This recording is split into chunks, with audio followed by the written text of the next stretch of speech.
Hello and welcome.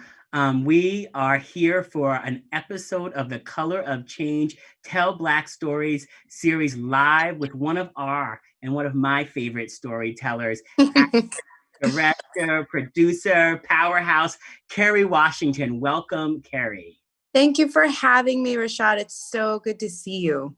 Well, it's so good to see you as well. And for our viewers who are joining us and maybe haven't joined us for other Facebook, YouTube conversations, or haven't seen the Tell Black Stories podcast or live, Tell Black Stories actually recently was just nominated for some Webby awards. Wow, congrats. Yeah, we're really excited. But Tell Black Stories is an extension of the Color of Change Hollywood work to ensure authentic, empathetic, and human portrayal of Black people across the media landscape.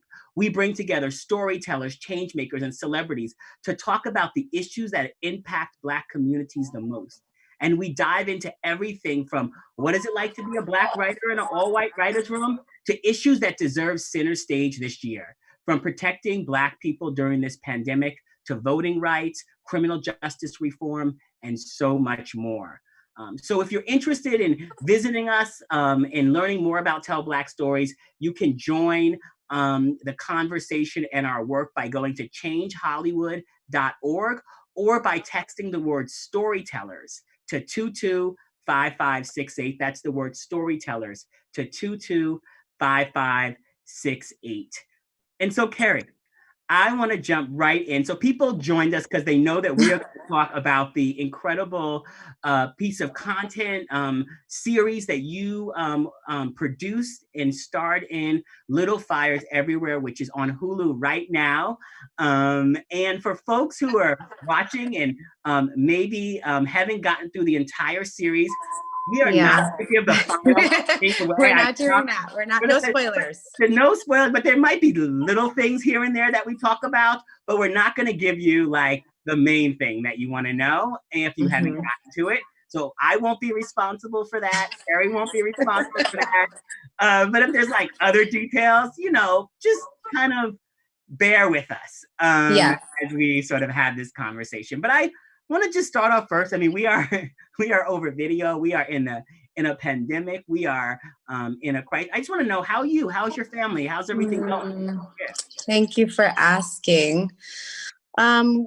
We're okay. I mean, I think like a lot of families, we are navigating, especially because I'm from New York, born and raised. So, I've had family members in the hospital but everyone who's been in the hospital is now home in my family. So I'm deeply grateful for that. I think everybody's adjusting to the new normal, homeschooling as a mom, it's a whole different world. And I think, life I think one of the things that COVID-19 has done is that it has really sort of illuminated our places where we need to be doing better, both institutionally and personally.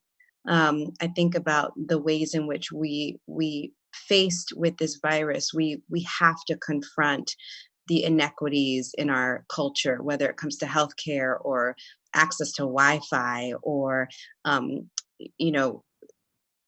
childcare, but also even just with our own friends and family. Like, are we connected and in touch with the people that we care about most? Are we present for our children? Are we treating the people who do the work that keeps us alive and safe? Are we treating them with dignity, both personally and institutionally? So I just think it's a really intense time for reflection and all of us thinking about how we can do better and then trying to do better.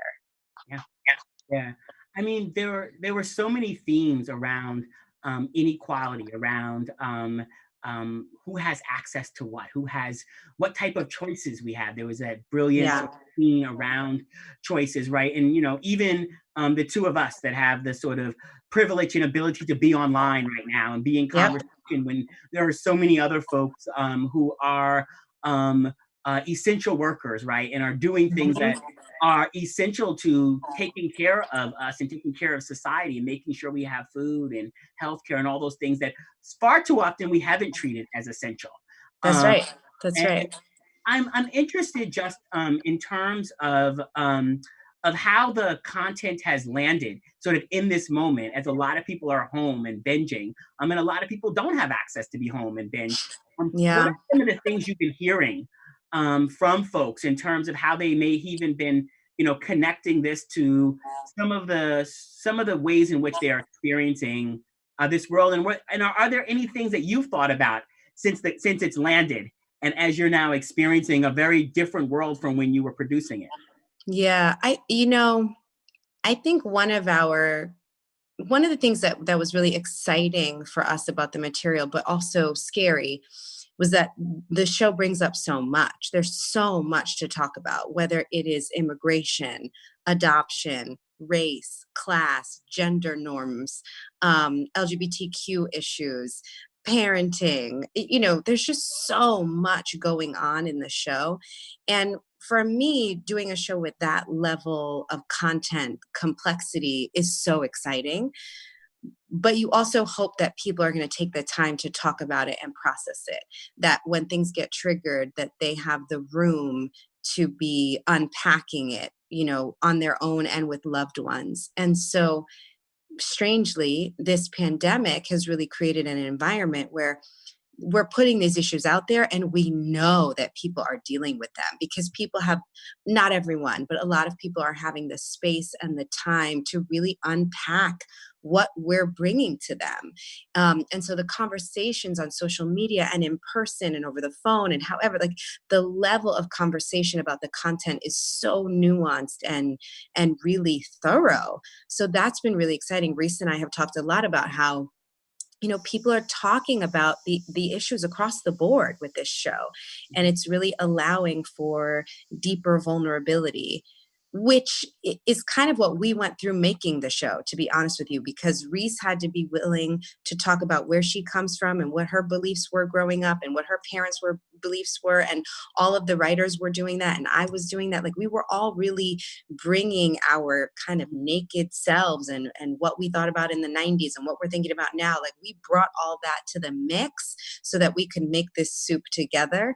And so now seeing other people take the content and be willing to do that themselves, to be willing to share of themselves vulnerably online and with each other, that's been just extraordinary. Such a gift. Very, very fulfilling.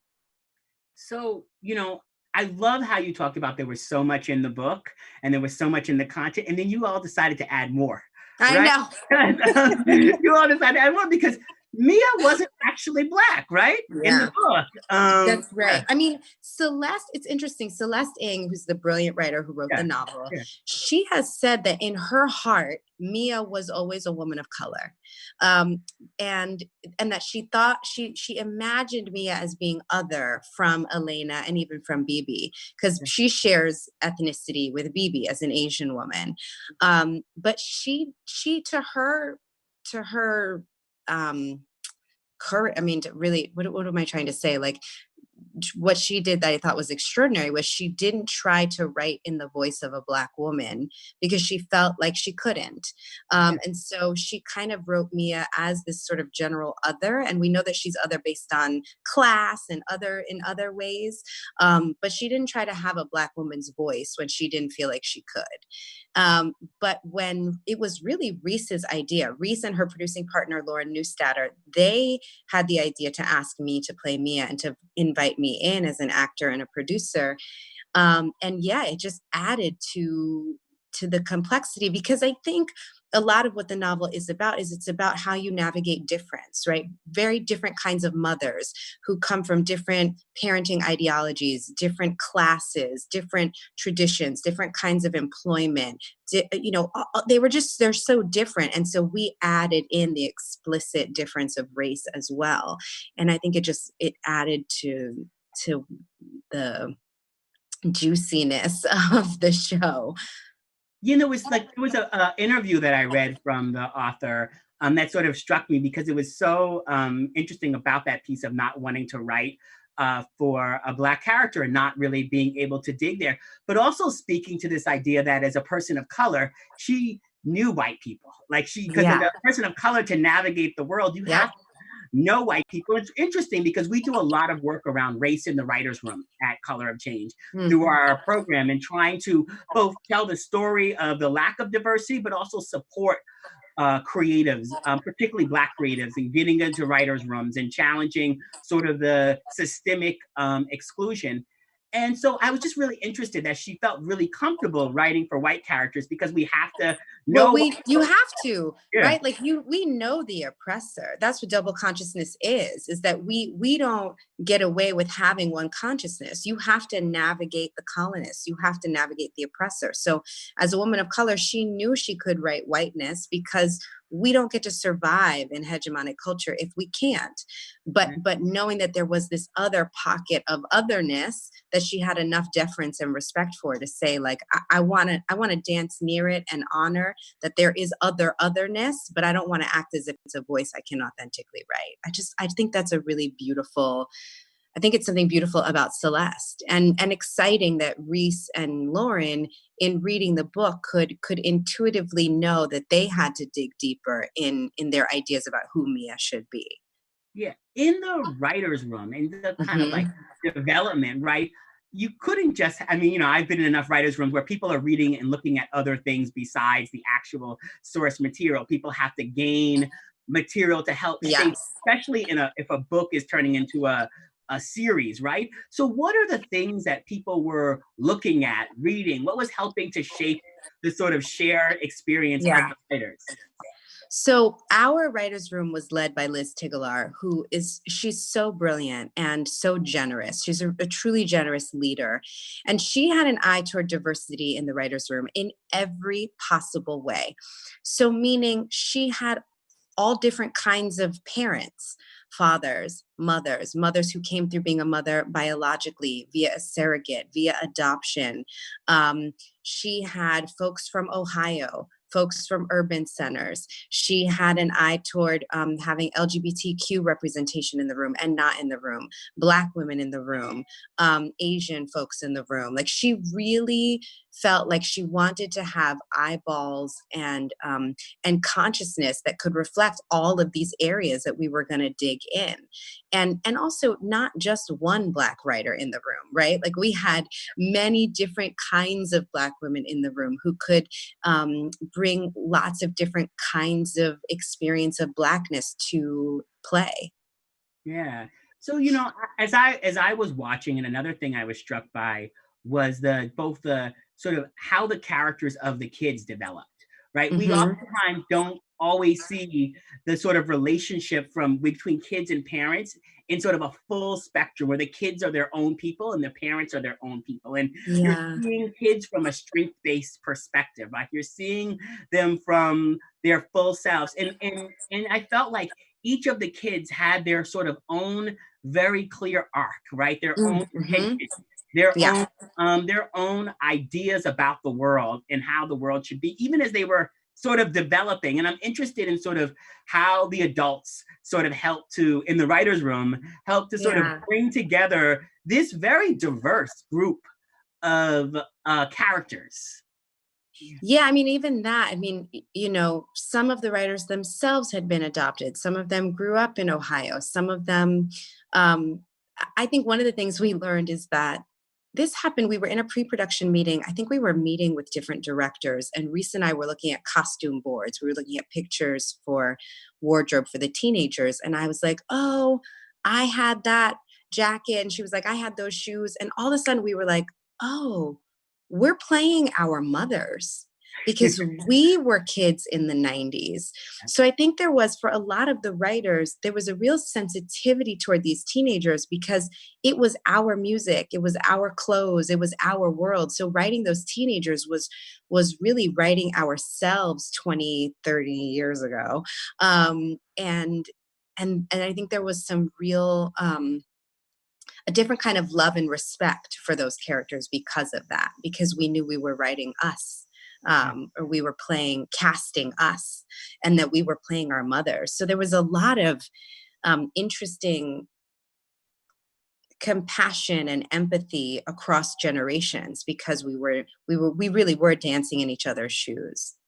Yeah, I graduated from high school in '97, and so Yeah.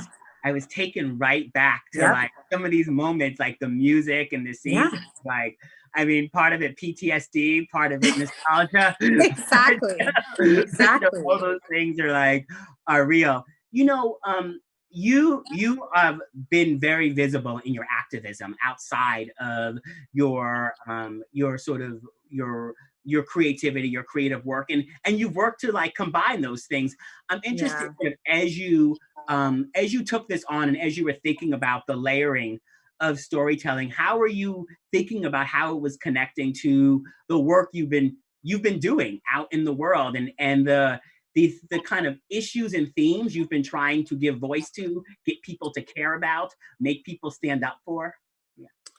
Yeah, it's interesting. I think as artists, many of us tend to be drawn towards civic engagement because our job is to think about humanity, right? Like our job is to think about what it means to walk in somebody else's shoes and see the world through somebody else's point of view. So that lends itself to a kind of a practice of compassionate curiosity. And you become invested in the idea that all human beings deserve safety and dignity, basic human rights. Um, so I don't know. It's a bit of a dance for me, and every project is different. We have some projects at Simpson Street that are more explicitly political. Like we just did a documentary on the ACLU that was at Sundance, and that will come out this summer.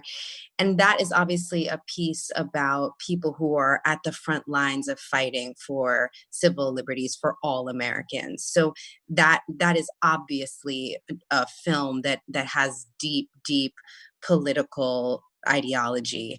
A show like this, for me, the politics are in the humanity. So I guess it's funny. I've never had the privilege of being apolitical in my work as an actor because when you as a person who comes from a disenfranchised community, when you bring three-dimensionality to your character and you demand that your audience see you as fully human, that's a political act. So when I did Save the Last Dance and I was playing a teen mom in inner city Chicago, I knew that my job was to make audiences fall in love with Chenille, to love Chenille, to want to be Chenille. And I knew that that was a political act because it was at a time in this country where we were trying to do abstinence only education, where we were cutting funding for teen moms, where we were trying to cut social services that a character like Chenille would rely on to raise her child. So by me making you see Chenille and love Chenille,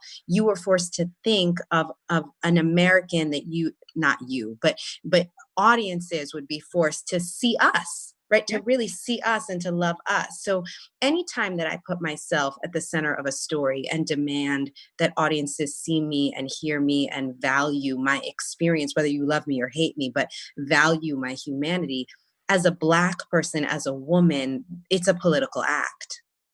No, that's so clear. And I think that in many ways, as we think about our work at Tell Black Stories, right, it is about having specific, authentic portrayals, right? And even though Mia's character wasn't actually sort of written directly as a Black woman, right, when you all translated her to screen as a Black woman, you just didn't like make her Black without any backstory or any connection. No, listen, there Yeah. was in the first edit of the pilot, um, I wasn't happy with the first edit. And and it was interesting because in order for me to communicate to my fellow producers and to our editors what was missing, it was vital for me to have Black allies on the producing team because we had to basically figure out how to say, like, there's not enough side eye. And Yeah. like, how do you communicate that to an editor, right? Like I know you want people to like Mia, but I'm telling you that as a Black woman, when she says my mother segregated this school and she just says that out her face or like randomly, I'm going to have side eye about that. hostile, other producers, editors, like, but I'm telling you, like, if we don't give our Black audience that, they're not going to understand what Mia's thinking. Like, you gotta know not just what Mia would say, but how Mia listens, what she hears and how she hears it. And I had fellow Black women on the producing team in the writer's room that I could say, like, watch this with me. How do we convey, like, what are we missing? How do we communicate that? Because the Mia I did in the room is not quite in the edit. And how do we get her there? I know, I love that because, part of also what we learned in focus groups that we were doing was like, and you mentioned it, like having one Black writer is not enough, right? No. And It's we like know that. having one Black person or one woman in a board of directors. Like, you're the token and you can't carry all that weight. It's too much. Like, it's funny when I saw, I mean, Reese Witherspoon, Lauren Neustadter, Liz Tigelaar, these are like incredibly woke white women who want nothing more than for my performance to be real and authentic. Yeah. But they can't, they still don't live my life and walk in my shoes, right? So for me to be able to feel empowered, even as Kerry Washington, like, I watched the pilot as Kerry Washington, I was like, I don't know what to do. Like, my performance that I did, it's like somebody cut around it. Like, what's happening here? And it just took a conversation. It just took a learning. It just took some sharing between us to get to the same page and be like, oh, got it. Now we understand what's missing and what to do differently. But it was so much easier for me to make that happen with another person in the room, because I'll tell you, it was hard for me. Like, when I saw that first edit, I was like, it made my heart hurt, because I realized that the Mia I had created wasn't actually being seen by some of our collaborators. And the work to make that translation happen, it's an emotional ride to say to people that you're working with and that you love, like, I need you to see me differently. I need you to acknowledge the work, but acknowledge the character and her journey, her arc differently. Like, that takes a lot of vulnerability. Yeah. As I have seen people that I love and respect on social media, like in love with this series the way that I am, and like being like, oh yeah, I think that what you're describing actually is the gap, right? Is that space between sometimes content that could have hit the mark. Yes. We recognize that it was maybe about us, but not for us, That's or not right, and not by us. not by us. Exactly. Mhm. And so what you're also describing, right, is all of the ways in which there has to be sort of a 360 engagement, or else we actually don't get to something that people can fully experience. That's right. Yeah. That's Yeah. right. And what was tricky and so exciting about this project was Reese's people, her demographic, her audience, they needed to see and understand and buy into her as much as my folks, all our gladiators and other audiences, needed to see and buy into Mia.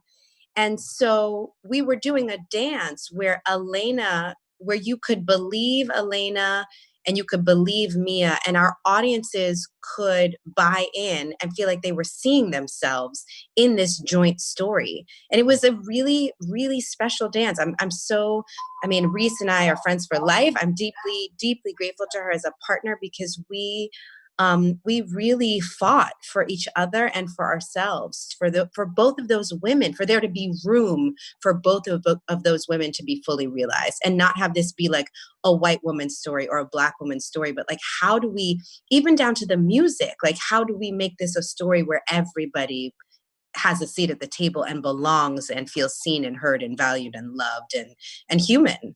Yeah. I mean, as we think about, right, the stories that we tell, the American story, the fuller story of our connectedness, and, to be clear, our disconnectedness. That's right. That's there right. Is so much there is so much richness in this content, and there's so much richness in what we're experiencing as we head in this moment, and we think about the sort of ways in which we're experiencing our families, the ways in which we're thinking about the election, the ways in which we have to engage around so much in the world. And so as we sort of wrap up this discussion, which feels like we just started. I know. I'm like, what do you mean wrap up? What? I want to hang out with you all day. Yeah, I know. I'm like, well, we hopefully will do this again soon. But I first want to thank you, because when you first told me about the project at Sundance, and you were like, you have to see it, I was instantly like sure. But You're like, sure. I did, yeah, but I said sure. But I initially saw, I think, maybe a trailer on the side, and I didn't know all the elements. And when I first saw that first, when I first saw the first episode, I was like hooked, and spent like a little bit too much time one night digging into multiple episodes, and my staff had to deal with me the next day. But as we think about it, a lot of our work at Color of Change is rooted, especially a lot of our civic engagement work is rooted in this idea of Black joy, which for us is not the absence of pain, but the presence of aspiration, not just what we are fighting against, but what we are fighting for. And content, togetherness, all in the midst of so much pain. I love the fact that Black people have been at the center, whether of giving so much joy, whether it's content that's making us binge, whether it's the IG lives that we can't get onto sometimes because they're overflowed and we're watching musical battles, whether there are so many different things. I'm interested in what's giving you joy right now, and what do you hope we can give us collective joy as we sort of move forward with this really troubling time that we're all in. Such a great question to end on. Like I said before, I feel like this crisis is really shedding a light on the places that need us to show up more and better. And I'm really grateful that I'm being called on in my family, right? Like that as a mom, that with the help of a lot of online teaching, but that I'm homeschooling these kids of mine, and creating some structure and safety and room for them to have joy. And that is bringing me a lot of joy. Being required to spend more time and be more present with them is, the privilege of a lifetime, quite honestly. And to do it with a real sense of, like that all we have is today, that what we have is today. So making time for these kind of conversations and continuing the work, because I want to continue to keep my company afloat, because I have people who work for me who I want to work for them right now so that they can keep working with me and for me, but also to be really present for my family in deeper ways. And I'm very, very grateful for that. I highly recommend this if people have the time, because we're all home in the evening. I've been interviewing my parents and recording it. And it feels like, there's never enough time to talk to our parents, but like to really be able to ask them questions and have them ask me questions and learn things about them, and just have it, for my great grandkids. I feel like there's been stuff written about me, but to get their lives recorded, for my kids and grandkids and great grandkids, it feels really special. That's beautiful. I hope folks who will take that up. I know that I am.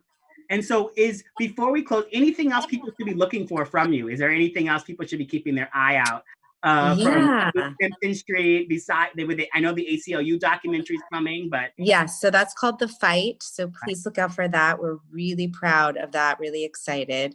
I'm almost done filming a movie called The Prom with Ryan Murphy. We have 3 days left on shooting, so we got shut down in this stay-at-home time, which is super important. But so that'll be coming out, and we're just working away. Yeah, we have lots of exciting. I have a film in development with Sterling K. Brown that we're hoping to get off the ground. So it's at Lionsgate, but we're hoping we get to film it sometime soon, because it is just really fun, and I love him. So yeah, we're going to be looking out for all of that. Thank you so much. Thank you, Rashad. Thank you for all you're doing. Thank you for all that Color of Change does to impact culture and to just be there for Black folks and to love us and to to honor us and to fight for us. You know, I'm a huge fan of yours. So thank you for having me.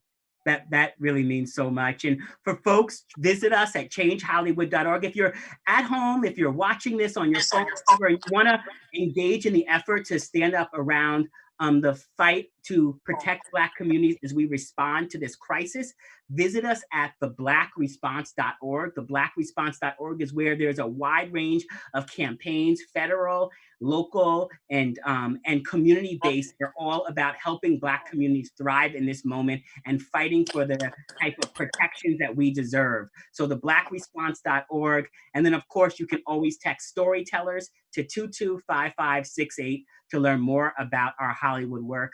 Kerry, you are the best. Thank you so much. You are. Thank you. And thank you all for joining us, and we will see you next time. Mwah.